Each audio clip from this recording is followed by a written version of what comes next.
Hello guys, আসসালামু আলাইকুম। আশা করি সবাই ভালো আছেন। আমি কিন্তু আবার চলে আসলাম সোনারগাঁয়ে জয়নুল আবদিনের জাদুঘরটা দেখানোর জন্য পার্ট 2 এ। যারা এখনো শিল্পচর্চা জয়নুল আবদিনের জাদুঘরটা এখনো দেখেননি, আমি আজকে পুরোটা জাদুঘর আপনাদেরকে কোনায় কোনায় কি আছে, কি সংরক্ষণ করা আছে সবকিছু আপনাদেরকে এই ভিডিওর মাধ্যমে দেখিয়ে দেব।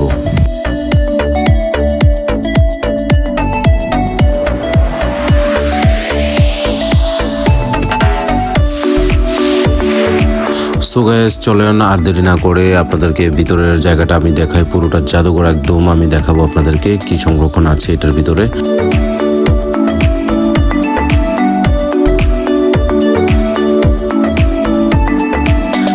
গাইস, প্রথমে দেখতে পাচ্ছি আমরা সবাই ছবি তুলছি। এইসব ধরনের জায়গা বা এই ধরনের জায়গা কিন্তু আমার বড় অনেক ভালো লাগে, কারণ ঐতিহাসিক জায়গাগুলো আমি অনেক ঘুরতে পছন্দ করি।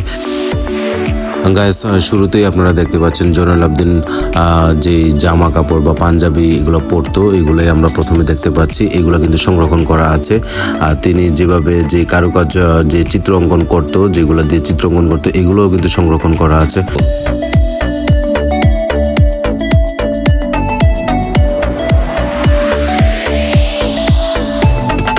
বাংলাদেশের ঐতিহ্যবাহী সবকিছু ছবি, এই যেমন এই ছবিটা আমরা বইতে পাইছিলাম, ঠিক আছে। সো সবকিছু মিলে কিন্তু ব্যাপারটা অন্যরকম একটা ফিলিংস তৈরি করতেছে। আমি কিন্তু আপনাদেরকে পুরোটা ভিডিও দেখাবো, আপনারা অবশ্যই পুরোটা ভিডিও দেখবেন।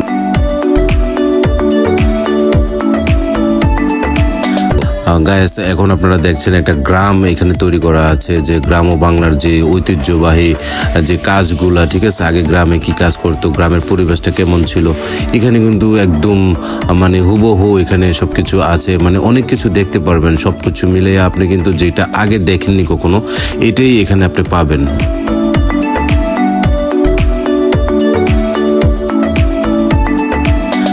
গাইস, আরেকটা কথা বলে রাখি, এখানে আরও অবাক হবেন যে বিভিন্ন জায়গা থেকে, বিভিন্ন জেলা থেকে অনেক কিছু কিন্তু এখানে সংরক্ষণ করে রাখছে।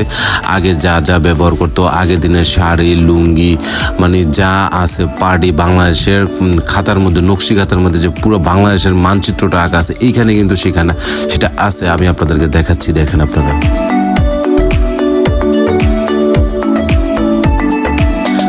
গাইস, আপনারা দেখতে পাচ্ছেন আগের দিনে যে কাঠের বাড়ি তৈরি করতো, এটার একটা সম্পূর্ণ একটা মডেল এখানে দেওয়া আছে।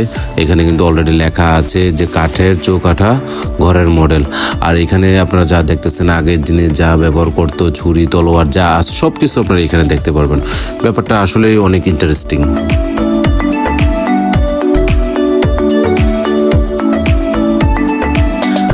আমার থেকে সবচেয়ে সুন্দর লেগেছে এই গ্রামের পরিবেশটা। আসলে এটা কিভাবে তারা বানাইছে, কিভাবে মানে করছে, মানে কিভাবে সংরক্ষণ করে রাখছে, মানে পুরো মাথা নষ্ট। দেখেন একদম হুবহু। আমরা কিন্তু এখন আর এই জায়গাটা মানে দেখি না, এখন তো সবাই শহরে থাকে বা গ্রামেও কিন্তু এইসব দৃশ্য কখনো দেখা যায় না। সো এখানে আসলে আপনি দেখতে পাবেন।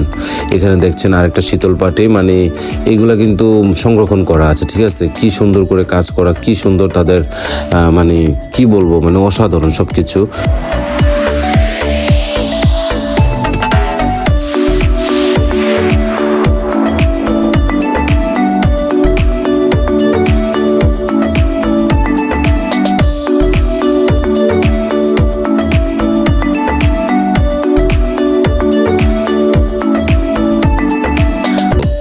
আপনারা এখানে দেখতে পাচ্ছেন পিতলের সবকিছু তৈরি করা, ঠিক আছে। পিতল দিয়ে বানানো আগের যে জিনিসগুলো ব্যবহার করতো তারা, এগুলা আমি এগুলো ঠিক করে নামও জানি না, কিন্তু এখানে কিন্তু অনেক নাম টাম দেওয়া আছে।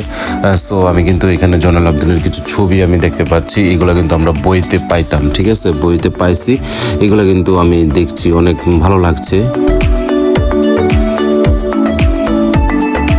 দেখতে পাচ্ছেন এখানে সোনারগাঁয়ের ছবিটা আছে, এটা নিয়ে আমি একটা ব্লগ করেছিলাম। আপনারা কিন্তু পুরোটা ব্লগ দেখবেন, অনেক সুন্দর একটি জায়গা।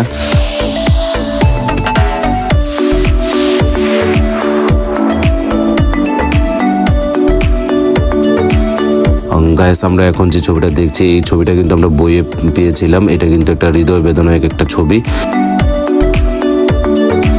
গাইস, আমি এখানে একটা জিনিস দেখতে পারলাম যে শিল্পচর্চা জয়নুল লোক ও কারুশিল্প জাদুঘরটি উদ্বোধন করেছিলেন মেবি শেখ হাসিনা, মাননীয় প্রধানমন্ত্রী। এটা কেটে দেওয়া হয়েছে, কি কারণে কেটে দেওয়া হয়েছে আপনারা একটু কমেন্টে জানাবেন। সো আমি আর কিছু বলবো না, আপনাদেরকে নিয়ে যাব এটার বাইরের যে যে সুন্দর একটা দৃশ্য আছে, সুন্দর একটা জায়গা আছে, ওই জায়গাটা আমি পুরোটা আপনাদেরকে ঘুরে দেখাবো।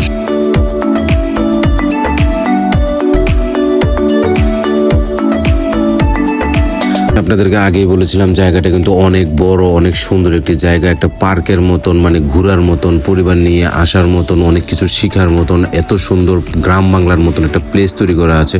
সত্যি আপনার মাথা নষ্ট হয়ে যাবে গ্যাস। আপনি কিন্তু অবশ্যই সকাল 10টা থেকে আপনি যেতে হবে, আর সারা দিন আপনি ঘুরতে পারবেন, এই জায়গা ঘুরে শেষ করতে পারবেন না।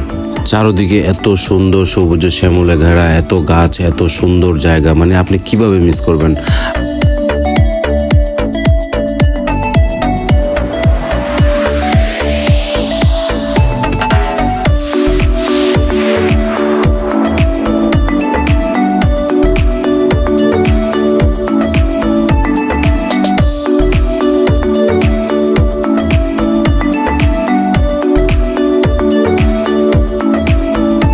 প্রাকৃতিক যে উপরূপ সৃষ্টি এখানে আপনি আসলে দেখতে পাবেন, আর জায়গাটা আপনার এতই ভালো লাগবে, আপনি কিন্তু চাইলে এখানে গাছের নিচে আপনি এই ভাইয়াটার মতন ঘুমিয়ে থাকতে পারবেন। এত ভালো লাগবে, নিশ্চিন্তে আরামদায়ক একটা ঘুম দিতে পারবেন।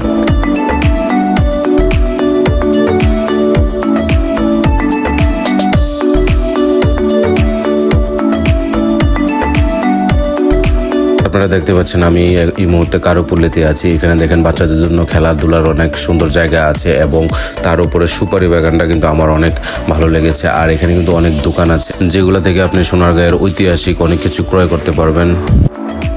সো গাইস, আপনাদের ভিডিওটা কেমন লাগলো? যদি ভালো লাগে অবশ্যই আপনারা লাইক কমেন্ট করে যাবেন, আর এমন আরও ইন্টারেস্টিং ভিডিও পেতে আমার চ্যানেলটাকে বা আমার পেজটাকে অবশ্যই ফলো দিয়ে রাখবেন। আজ আর নয়, আবার দেখা হচ্ছে নতুন কোনো জায়গায় নতুন কোনো ভিডিও নিয়ে। আসসালামু আলাইকুম।